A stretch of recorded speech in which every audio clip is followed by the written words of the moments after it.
부동산 시장에서 가장 중요한 건 심리입니다.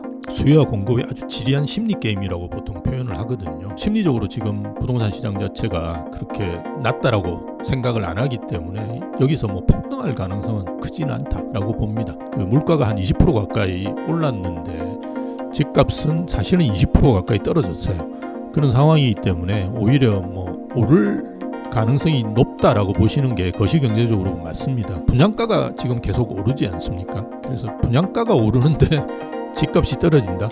이것도 굉장히 상식적이지 않습니다.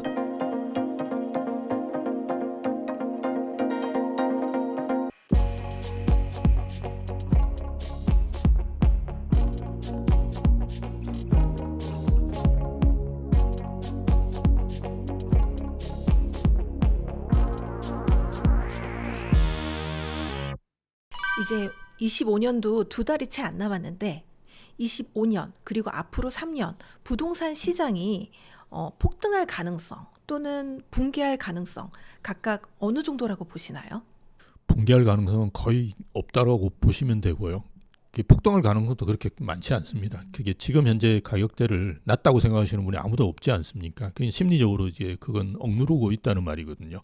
그래서 부동산 시장에서 가장 중요한 건 심리입니다. 그래서 우리가 수요와 공급이 아주 지리한 심리 게임이라고 보통 표현을 하거든요. 그래서 심리적으로도 굉장히 지금 돈이 있으신 분도 마찬가지고요. 집을 가지고 있는 분도 지금 가격을 낮다라고 생각하시는 분은 안 계실 거예요. 그래서 많이 오르지도 않습니다. 그냥 물가 상승률이나 소득 증가율 수준에 오른다. 대신에 이제 아까 말씀드렸던 뭐 트로피 에셋이라 그래서 20억 국평 기준으로 보면 20억이 넘는 아파트들은 그거보다는 조금 더 오르겠죠. 이제 그렇게 이제 판단하시는 게 좋고요.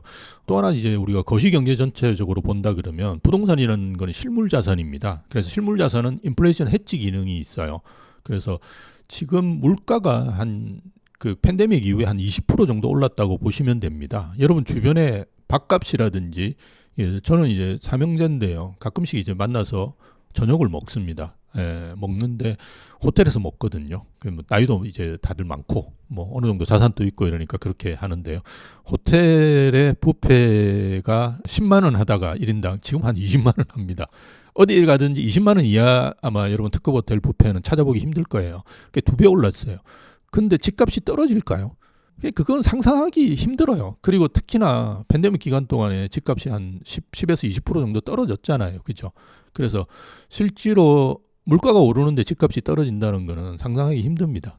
25년 그리고 앞으로 한 3년 동안 부동산 시장이 폭등할 가능성 혹은 붕괴할 가능성 각각 어떻게 보시나요? 일단 붕괴할 가능성 거의 없다라고 보시는 게 맞고요. 폭등할 가능성도 그렇게 높지는 않을 거예요. 왜냐하면 지금 현재 가격 자체를 조금 부담스럽게 느끼는 분들이 많습니다. 그런데 부동산은 궁극적으로는 심리거든요.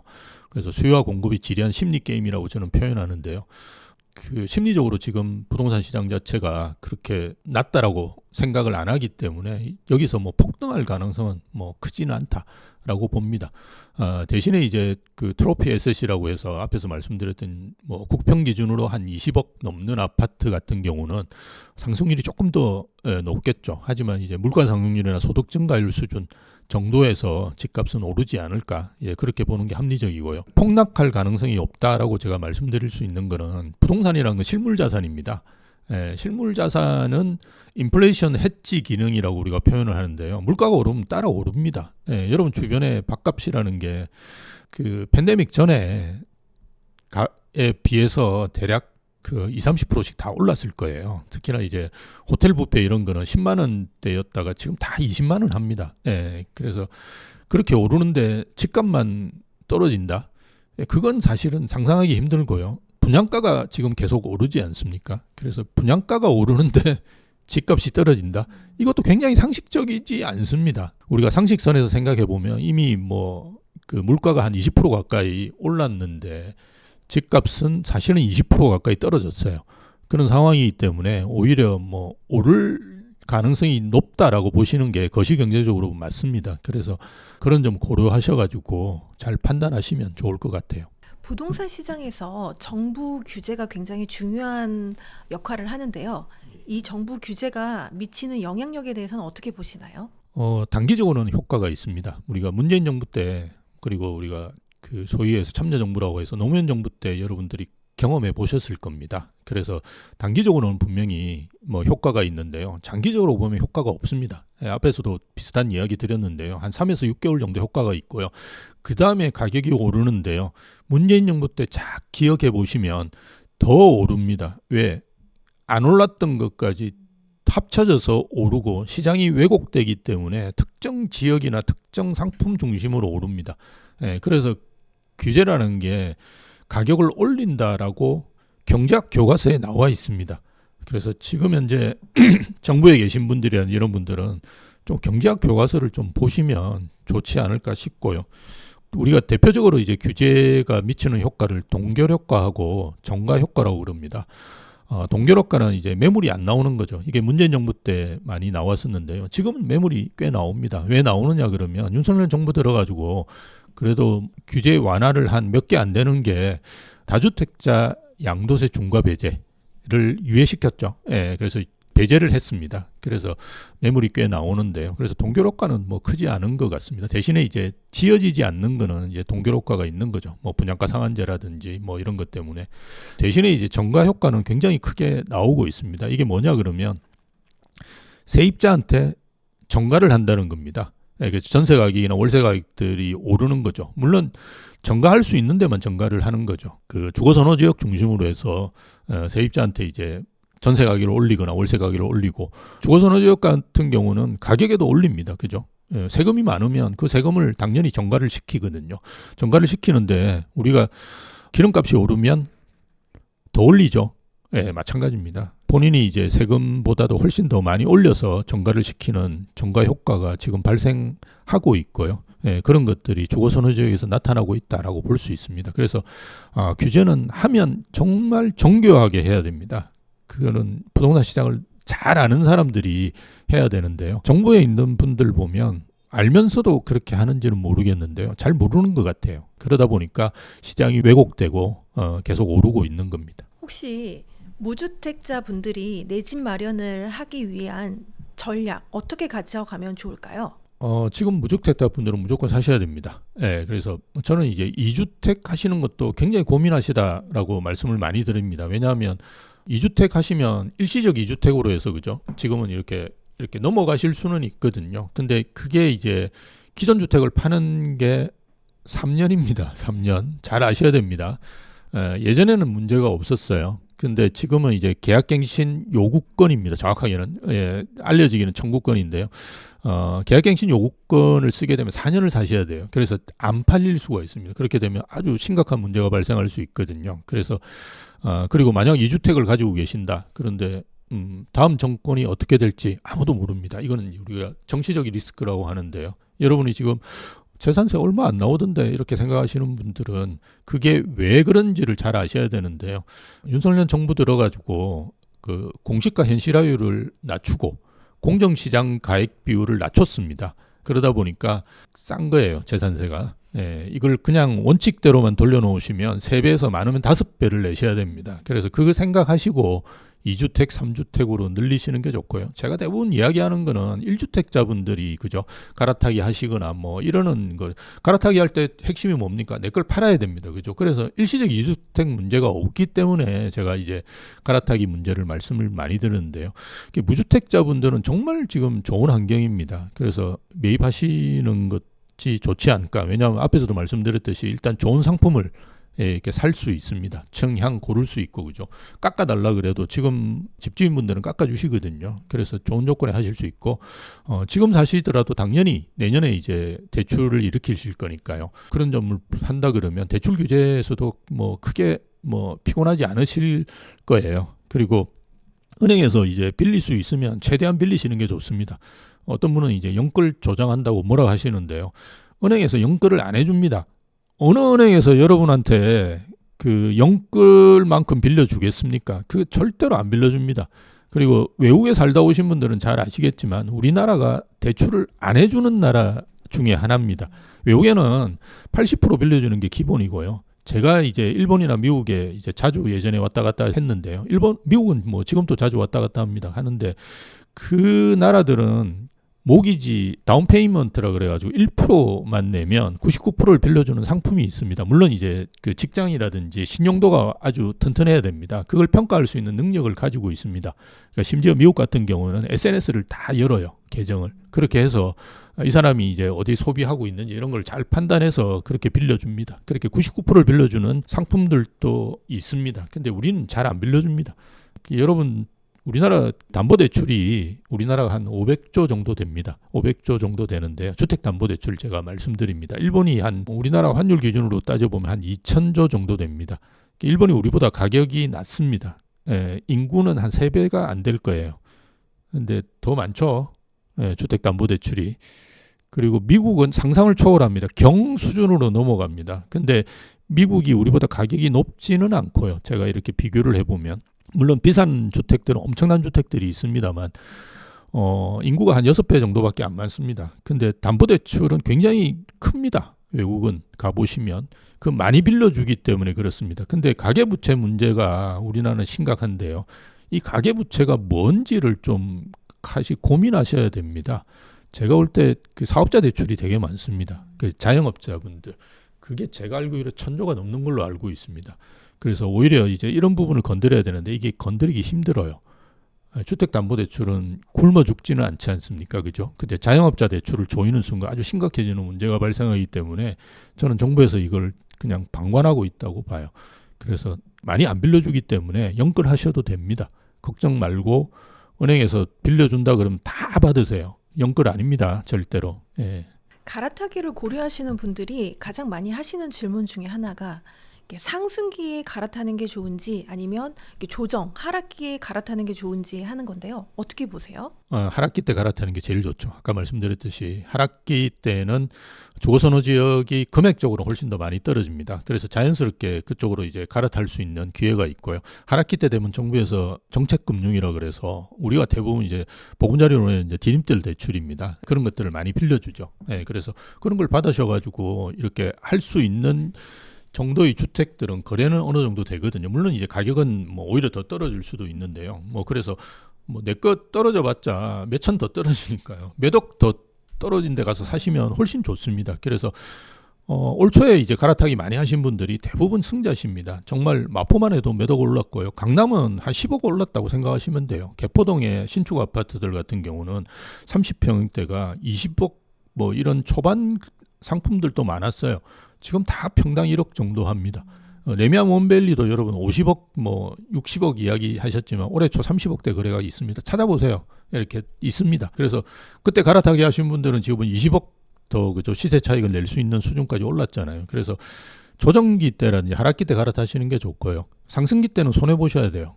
그건 뭐 할 수 없어요. 내 거를 더 싸게 팔아야 되는데 더 올랐잖아요. 그래서 그건 뭐 여러분들이 선택 잘못하신 거니까요. 그걸 감수하시더라도 나중을 그 집을 사시면 5년, 1, 2년 있다가 파실 거 아니지 않습니까? 그래서 5년이나 10년 있다가 파시는 거기 때문에요. 그때 되면 아무래도 상승률 차원에서도 다르기 때문에 그렇게 하시는 게 훨씬 좋고 앞에서도 잠깐 말씀드렸지만 월세를 사시면서 무리하게 하시는 것도 나쁘지 않습니다. 외국은 다 월세 삽니다. 예. 거주와 투자를 분리하라는 말씀이시죠? 예, 맞습니다. 네. 거주와 투자는 좀 당분간은 분리하시는 게 아무래도 좋으시겠죠. 앞으로 부동산 시장을 관통할 트렌드가 있다면 무엇이라고 보시나요? 저는 이제 한 3가지 정도 말씀을 드릴 수 있는데요. 양극화는 앞에서도 계속 말씀드렸기 때문에요. 예, 양극화를 보셔야 되는데요. 상품성도 유심히 보셔야 됩니다. 양극화되고 있는 상품이 어떤 거냐를 보셔야 되는데요. 신축, 대단지, 한강입니다. 그 3가지 변수를 가지고 있는 상품들을 잘 고르신다 그러면 뭐 저는 괜찮지 않을까 싶고요. 앞에서도 계속 말씀드렸지만 정부에서 규제를 많이 하기 때문에 아마 또 오르면 또 규제할 거예요. 그래서 거의 문재인 정부 시즌2로 계속 갈 가능성이 큽니다. 예, 그렇다 그러면 정말 똘똘한 한 채만 계속 이제 살아남을 가능성이 크거든요. 그래서 소득이 지금 양극화되고 있는 상황에서는 양극화를 고려하셔서 선택하시는 게 굉장히 좋다라고 보고요. 많이 이야기를 안 했는데요. 직주 근접 굉장히 큰 변수입니다. 아마 앞으로는 직장이 있는 쪽을 이제 선택하시는 것이 부동산 선택하시는 데 굉장히 도움이 되실 거고요. 근데 대부분 주거선호 지역이 직장이 있습니다. 아니면 이제 배우 주거지인 경우가 많기 때문에요. 뭐 그런 데를 선택하시면 되는데요. 외곽 선택하실 때도 좀 고려하시면 훨씬 좋은데요. 문제가 제가 자꾸 이야기를 하다 보니까 그 좀 부정적으로 이렇게 되는 부분도 있는데요. 가산동이라고 서울에 있습니다. 그 가산 디지털 단지, 구로 디지털 단지 1단지, 2단지, 3단지 이렇게 있는데요. 거기가 일자리가 제일 많습니다. 근데 거기를 직주근접이라고 이야기하는 분은 거의 없어요. 전문가분들이. 왜 그러냐 그러면 거기는 일단 대기업이 없습니다. 예. 그래서 대기업이 있으셔야 되고요. 그다음 뭐 특정 산업으로 클러스터화가 돼야 됩니다. 바이오라든지 아니면 IT. 그래서 판교라든지 뭐 이런 지역들은 그 IT라든지 게임 쪽으로 이제 클러스터화 돼 있잖아요. 그래서 그런 클러스터화 돼 있으셔야 되고요. 또 하나는 개발 호재가 계속 있습니다. 이런 데는 왜? 넓어지니까 그래요. 수요 확장성이 커지니까 계속 개발합니다. 판교도 이제 1판교, 2판교, 3판교 이렇게 계속 개발해 나가고 있고요. 마곡이라고 서울의 서쪽 끝에 있는데요. 여기도 아주 괜찮습니다. 그래서 대형 개발 사업들이 한 서너 개씩 있습니다. 대형 개발 사업이라는 게 한 3조 가까이 됩니다. 그래서 서울에 뭐 이렇게 개발하는 데 거의 없거든요. 그래서 개발 호재가 계속 있는데 대기업이 있고 그다음에 클러스터화 돼 있는 그런 지역들을 선택하시면 아주 좋은데요. 찾아보시면 꽤 있습니다. 예. 그리고 마지막은 지금은 증여나 상속이 부동산 시장을 이끄는 굉장히 큰 변수입니다. 그래서 여러분들이 20, 30대가 서울에 보면 어떤 경우에는 50% 이렇게 매입하는 비중도 나오거든요. 무슨 20, 30대가 돈이 있느냐? 돈 없어요. 20, 30대는. 그런데 왜 강남이라든지 소위 이야기해서 성수동, 우리가 성동구 같은 경우는 20, 30대 매입 비중이 한 50% 됩니다. 그리고 어떻게 저 20억 하는 아파트를 살까? 부모의 도움을 받습니다. 아니면 뭐 할아버지가 도와주시든 이렇게 도와주십니다. 외국에서는 지금 이 부분을 엄청나게 연구를 많이 합니다. 그거를 이제 거대한 부의 이전이라고 표현하는데요. Great Wealth Transfer라고 그럽니다. 이거는 여러분이 이제 구글에 가서 검색해 보시면 그 네이버만 검색하지 마시고요. 구글 검색들 많이 하셔야 됩니다. 왜냐하면 트렌드에 맞는 것들은 여러분들이 구글을 보시는 게 굉장히 좋습니다. 또 이거 하면 뭐 또 구글 본다고 또 뭐라 그러신다고 할 수도 있는데요. 그걸 보시면 Great Wealth Transfer라고 치시면 보고서도 엄청나게 많이 나와 있습니다. 그로 인해서 최근에 우리도 보면 베이비 부머들이 계속 부동산을 매입을 합니다. 그래서 베이비 부머가 10년 전에 비중이 한 12%, 13%였는데요. 지금 한 20% 정도 됩니다. 매입 비중으로 보면. 20대도, 20, 30대도 좀 늘었고요. 줄어든 게 40, 50대가 줄었어요. 오히려. 이런 추세는 대부분 그레이트 웰스 트랜스퍼 때문에 일어나는 일입니다. 그래서 거대한 부의전, 즉 증여와 상속으로 인해서 지금 부동산 시장이 세대 교체가 되고 있습니다. 그렇다 그러면 도심이라는 거는 제가 볼 때는 젊은 분과 베이비 부모가 경쟁을 하는 상황으로 바뀔 거예요. 그래서 특히나 또 최근에는 이제 베이비 부모 분들이 안 떠나거든요. 도심을 안 떠나면서 자기 애들을 불러옵니다. 그래서 그런 걸 상황한다 그러면 도심이라든지 중고선호 지역은 계속 확장성이 커질 가능성이 큽니다. 그래서 말씀드렸던 이제 양극화와 직주 근접 그리고 부의 이전 뭐 이런 부분들에 대한 고민들을 더 하시면 좋을 것 같아요. 교수님 혹시 아파트는 우대빵이라는 어플은 어떤 어플인가요? 저희 그 에스테이트 클라우드에서 그 브랜드는 우대빵 부동산인데요. 거기에서 만든 어플입니다. 아주 다양한 단지 표준 가격이라든지 이런 기능들이 들어 있습니다. 그리고 최근에 이제 말씀 나온 김에 말씀을 드리면 저희가 갈아타기 기능들을 굉장히 보강을 했습니다. 그래서 여러분 이제 아파트를 넣으셔가지고 이렇게 하면 단지 표준 가격, 지금 시세 뭐 이런 것들이 나오기 때문에 내가 어느 정도 금액으로 팔 수 있느냐 이런 것들을 넣을 수 있습니다. 그래서 넣으시면 1억부터 시작해서 뭐 10억까지 그죠? 뭐 그보다 그 이상도 있고요. 그렇게 갈아탈 수 있는 금액대에 맞는 단지들이 쫙 나옵니다. 대신에 이제 너무 많지 않습니까? 그래서 필터링 기능을 주고 있습니다. 그래서 신축을 여러분들이 선호하시느냐, 그죠? 아니면 내보다 상급지로 가시느냐? 상급지로 가셔야 됩니다. 갈아타기 하는 건. 하급지로 가시면 다시 못 돌아옵니다. 그래서 상급지를 하셔야 되는데요. 그래서 상급지 아니면 강남 상구만 선택할 수도 있고요. 아니면 초등학교 가까운데, 그죠? 교통이 가까운데 뭐 이런 것들을 필터링 기능을 부여하시면 그걸 좁혀주거든요. 그렇게 하셔가지고 이렇게 선택하셔가지고 제가 볼 때는 한 3개나 2개 정도, 2개 정도를 이렇게 비교할 수 있는 그런 기능도 있고요. 그래서 한 두세 개 정도 단지를 여러분이 선정하신 다음에 계속 보시거나 나가셔야 됩니다. 나가셔가지고 임장해 보시면 이게 지금 가격대가 그죠? 아주 좋은 때 아니 뭔가 분위기가 오른다는 느낌이 들고 그죠? 이러면 이제 사시면 되는데요. 이제 그렇게 하실 수 있도록 기능들이 잘 보강이 되어 있으니까요. 한번 다운 받으셔가지고 이렇게 확인해 보시면 좋을 것 같습니다. 오늘 정말 소중한 시간 내주셔서 너무 감사드리고요. 마지막으로 성공의 진심인 구독자분들께 한 말씀 부탁드립니다.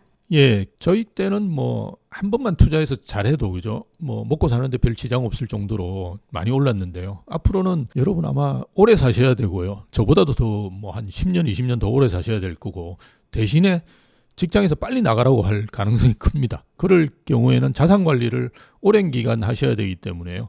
여러분이 자산 관리 프레임은 빨리 만드시는 게 좋습니다. 공부도 많이 하고 우리 뭐 성정길 TV도 많이 보시고 이러면서 자산 관리 프레임을 만드시고요. 제가 항상 권해드리는 게 뭐냐 그러면 움직이셔야 되거든요. 그럼 어떻게 하셔야 되느냐? 일단 매년 여러분들이 본인만이 대차대조표를 만드셔야 돼요. 그래서 내가 자산이 얼마 있고 그죠? 부채가 얼마 있고 이런 것들을 객관적으로 보실 수 있도록 판단하시고요. 올해는 내가 자산이 줄었네. 그렇다 그러면 임장하시고 이러면서 자산을 늘릴 수 있는 방법들을 계속 고민하셔야 되거든요. 그래서 객관적으로 내 재산이 얼마 있는지 모르시는 분이 많아요. 대략 뭐 나는 한 50억 정도 있다. 뭐 이렇게 생각하시는데 정확하게 아셔야 됩니다. 작년 기준으로 45억 5천만 원 내가 있다. 뭐 이런 식으로 나올 정도 수준까지 여러분 자산 관리를 엑셀로 그냥 하시면 되죠. 그죠? 무슨 어플 필요도 없고요. 그렇게 딱 관리하시는 게 여러분들 아마 미래의 인생에 도움이 되지 않을까 싶습니다. 네, 감사합니다. 감사합니다.